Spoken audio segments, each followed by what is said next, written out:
and it's an Issues in Education Roundtable.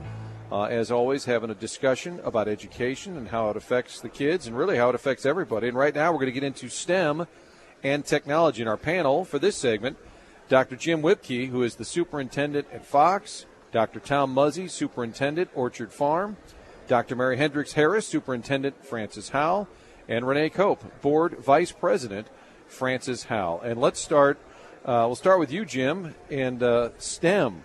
Some parents probably see it on the curriculum. So what is STEM, and when did that become a thing?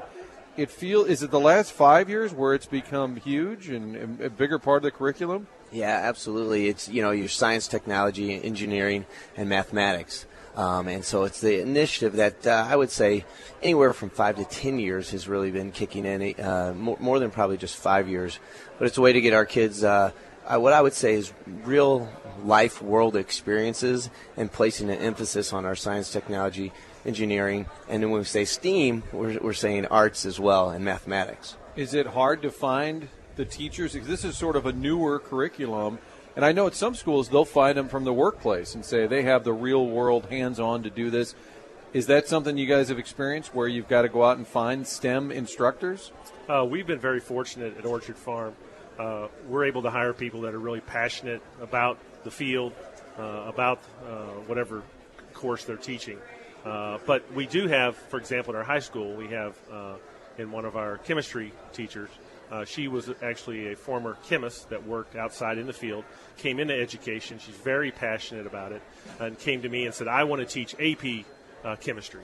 And it was a tremendous amount of undertaking and work. But advanced placement? Yes, right? And she has the passion and the desire to do that, and our numbers are just exploding with kids that want to work with her. And it seems the kids now, and I don't know if you've seen this at Francis Howell, but they're so into computers and they're a little more technologically savvy than they have been in the past. Are we seeing that too? Are the kids gravitating towards STEM? They are. They like the application part of our new curriculum. So because science, technology, engineering, and math are perceived to be so difficult, one of the things that they like about the new curriculums is that there is a lot of application. So many of us offer Project Lead the Way courses, which have a lot of hands-on activities. Our biomedical engineering course starts on the first day with a case study, Anna Garcia in the middle of a classroom where the kids are studying how she died and looking at different aspects of a project throughout the course of the career. And so they are gravitating toward those classes. All of our enrollments in these classes are skyrocketing year after year. Is it typically a required curriculum, or is it something they can choose, or has it now become a staple? We actually try to push every freshman into one of the STEM-related fields of Project Lead the Way, either engineering, biomedical, or computer science. We want them to try at least one of those areas as a freshman. If maybe they try computer science, they didn't love it, then as sophomores we say, why don't you try biomedical or another field? And we've had about 40% of our kids now participating of the high school population in one of those programs. And as somebody with the board too, I'm wondering, is it become something more of a priority too when you guys meet and talk about the future and how things are changing in the schools? Absolutely. So in the business industry, we're finding out that there's more and more a need for these skills across our communities. So right now we have a supply and demand issue. So we don't have enough students graduating with those technical skills that our corporations and businesses across the community really need. So as a board, we're trying to integrate our business community needs with what our students are graduating with, what skills they have.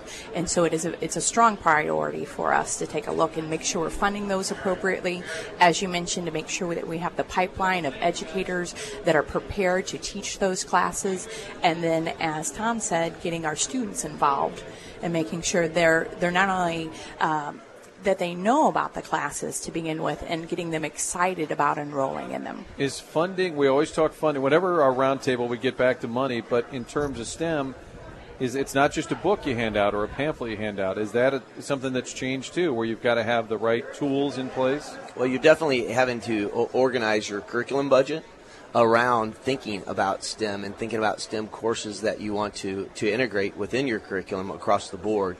When we mentioned Project Lead the Way, there should be a huge initiative within the curriculum to start to push Project Lead the Way into our middle schools so that they can first get exposure, because when you talk about enrollment, and as Tom said, he tries to have his students pushed into a STEM type of initiative or class, having it at a middle school, they get exposed to that, and the awareness begins to grow. Whether you do it through your science or a particular class or math class, or whether you offer up some STEM classes through electives, which has been our experience, in particular at one of our middle schools in Ridgewood, when we've had a lot of success with an actual STEM course that was offered as an elective that hit the gamut. And the key piece about that course that we offered to our kids was it's also about service and giving to others through our STEM initiative at Ridgewood Middle School. There are topics we know in education that are, controversial, or some parents don't want to see. I don't see any negative here. Is there anybody that's against these kids getting these skill set? I mean, if you're a parent, you want your son or daughter to walk out of that school with every potential. Is there any downside? Is there any pushback at all to the STEM? I think we will occasionally hear about not enough focus on fine arts and things like that, and we have all found ways to incorporate those things into science, technology, engineering, and math, and not lose a focus on those other important areas. And so I think that is some pushback we get. Sometimes there's a belief that we're focusing so much on STEM that we're not focusing on the core areas, and that is not true either. We have to focus on those core areas, reading and writing, in order to have our kids college and career ready for these careers in science, technology, engineering, and math. So that would be the only pushback, and I think with just a little additional information, people come to understand that it's not an either or, it's an and. Has to be hard on the parents, too, who usually they bring home, I read that book when I was in it. Now it's like, I didn't do any of this. And parents got to stay up to speed. Not that they're doing the kids' homework, but they may be learning along with the kids, too. Sure. And I would think when we talk about, having the right teachers, everything in place, are the kids, we mentioned, kind of gravitating to this? Is this something is it an easy sell?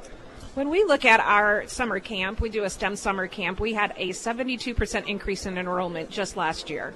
So we started 5 years ago with 100 kids, and we were over 1,000 last summer.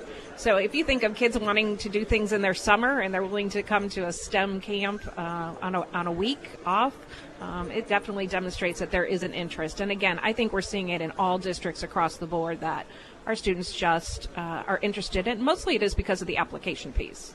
And I think part of it goes back to there's a preconceived idea that the coursework is hard. Oh, STEM classes, that's difficult, that's too hard for me. And it's removing some of that stigma around that coursework, which allows other students to participate. And looking at increasing the diversity, so getting more women involved in STEM initiatives as well. So it's looking at the curriculum and making sure that it's attractive to a diverse population that may not have considered it in the past. So explain to some of our listeners, maybe their grandparents and their grandkids are in school and they're like, STEM, I keep hearing STEM. Give us an idea, like in the classroom, what would some of those courses look and sound like? I can probably start off. I started to mention one of the courses that was offered at Ridgewood. We actually had a teacher that came to his principal and said, hey, I've got an idea for a STEM class I'd like to do. And what he wanted to do is get his kids involved in working on projects for our special needs students. And they actually build and design. That's probably the better way to say it. They work with engineers to design furniture that helps support special needs kids, and they make it out of cardboard and put it together with layers of cardboard, glue, cut it out, design it, paint it, and then deliver it to the classrooms within our school district that need those types of services. How cool is that? Yeah, That's really cool. It's very cool. They actually were recognized by Samsung. They went and did a presentation to Samsung in the state of New York and won a $150,000 grant to use it for technology back in their school. So that's one example, that was homegrown STEM initiative, if you will. We talked to a lot of board members today, and Rene, I'm guessing you're in the same camp, that people get on the board and then they they do it because they love it. Nobody's getting rich being on the board, but it's something that's just kind of a passion. Yeah, absolutely. I will tell you it's the most difficult volunteer job I have ever done, but the passion is there. Just watching our students develop and grow, helping provide some of the strategy to take our community to the next level. I do international trade compliance as a paid job, since the volunteer job is at the board, but making sure that we're looking ahead to the global opportunities. And if we want to continue to be a leader in STEM across the United States and be a technology innovator, we have to focus on our STEM curriculum. So being able to have those conversations with the community and look to the rest of our board and our school district to implement that curriculum is very important to me. Yeah, and I would think as superintendents, it's local because you want those kids to do well in your particular district, but when it is STEM, we start thinking about China and overseas, and it's sort of, is it an obligation to make sure we're competing on the global landscape? I mean, is that too heavy in phrasing? No, I think that's a very good point. We talk with our kids about who they're going to be competing against when they move on to college, and they see the students from around the world that are in their classes. They come back and they tell us that it's very, very rigorous and very challenging because they're no longer competing with just kids from St. Charles County or St. Louis County. So that is a different way of thinking. And in your administrative lives, too, it's shifted for you also, right, in terms of priorities? Oh, absolutely, yeah. And we talked about it earlier, but funding, it's shifted where we put our dollars. Our taxpayers, count on us to spend the money where we should, and helping kids prepare for their future. I think you can see from all of the panel, there's a huge value in hands-on, real-life, real-world experiences, and that's what STEM can offer. And I'm wondering if there were kids who didn't fit necessarily the typical school model, that this opened some doors for them where they're like, yeah, I'm good with my hands. Absolutely. It's the modern version of shop. I think we certainly have students who did not necessarily think that this was their area of expertise, who get, like Dr. Muzzey said, we encourage them to attempt a class, and once they get in that class, they realize this is my passion, this is my calling, this is what I'm good at. And then you have them hooked for the rest of their education, so they're engaged in their learning, they're attached to their high school, and they're excited about their careers moving forward. So it's a win-win. It's a win for our workforce in our area and globally, and it's a win for our students having highly paid jobs coming right out of college and sometimes right out of high school with the coding jobs that are out there right now. And tell our audience about this conference, what the walkaway is, what you learn, and the benefit even just being here, meeting with some of the board folks. And what is that, as superintendents, I've always curious, what is that give and take with the board members? So the board members have to get elected, and then they pick the superintendents. What's the typical give and take? Well, for us at Orchard Farm, it's about kind of developing that common vision about what we want the district to look like and what kind of kids that we hope that we can graduate as we move forward. And it's very different than it was 20 years ago. So when you have very progressive and forward-thinking people, it's almost unlimited what you can do working together with the supportive Board of Education. And you guys are the Newtown area, right? And that's got to be growing like crazy, right? Yes. I mean, 10 years ago, there weren't all those kids living in Newtown. That's correct. And the culture has changed a little bit due to the number of people that have moved in. The expectations are different. And we have to make sure that we're able to be nimble enough and kind of quicken our feet to adapt to those needs and wants of our patrons. And how about Francis Howell? Your challenges? Well, I think a conference like this gives us an opportunity to learn together and to have some time outside of a board meeting where we can have some collaborative conversations about where we want to go as a district. I would say, you asked about our challenge. Our most recent challenge really is about funding. So we are going out for a tax levy in November, and that's been our biggest point of focus and energy in the past few months as we move forward and to that election.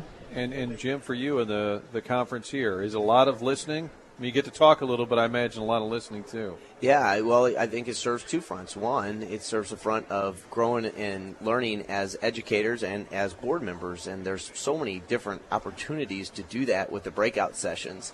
You really are picking from just a plethora of choices that you can go to. And then also as a board members can see different sessions that they feel like they need to learn and grow about, and they can bring it back as a whole and talk about it when we get back to our school district and what we've learned and grown. So you have definitely that, and then you have the camaraderie and an opportunity to build tighter relationships with your board. And as Dr. Muzzey said, it is about having a common vision and common goal. And being a board member works on two fronts. The first front, you represent obviously the patrons that put you in that seat, but you also have to represent the school district and the vision and where we're going, and making sure that the patrons that elected you understand that. And so it's kind of a back and forth as a board member, and also a back and forth as a superintendent, making sure that we're all connected and going in the same direction. Well, panel, thank you for stopping by here. And again, Ittner presenting this Issues in Education, talking about STEM, and hopefully for those at home